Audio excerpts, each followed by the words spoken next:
నాగదేవి క్షేత్రం. నేను వచ్చాను కడకి. అదే అండి. హాయ్ అండి అందరికీ. నాగదేవి క్షేత్రం, గోశాల, చిర్రావూరి గారి గోశాల.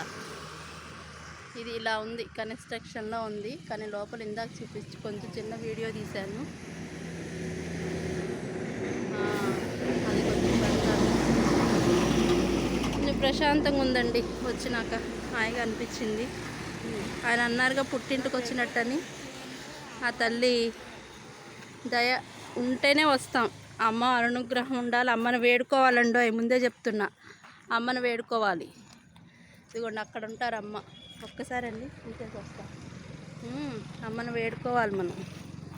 నేనైతే అడిగాను అమ్మని, ఏడ్చాను. తర్వాత నన్ను అమ్మ తీసుకొచ్చింది. నాతో వస్తానన్న వాళ్ళందరూ రాలేదు.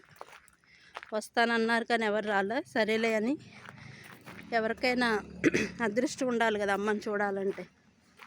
సరే అని నేను ఒక్కదాన్నే బయలుదేరి వచ్చాను. నాకు బస్సులు కూడా దొరకలేదు, ఆపట్లేదు బస్సులు. సరే అని నడుచుకుంటూ వచ్చాను. నడుచుకుంటా అదే రావులపాలెం దాకా వచ్చి, రావులపాలెం నుంచి మళ్ళీ బస్సు ఎక్కొచ్చా. నేను వేరే దగ్గర నుంచి రావాలండి, విలేజ్ దగ్గర నుంచి.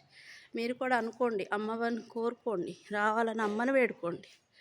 ఇక్కడ ఉన్నారు అమ్మవారు, చూసారా ఎంత బాగుంది కదా, ప్రశాంతంగా. వస్తానమ్మా.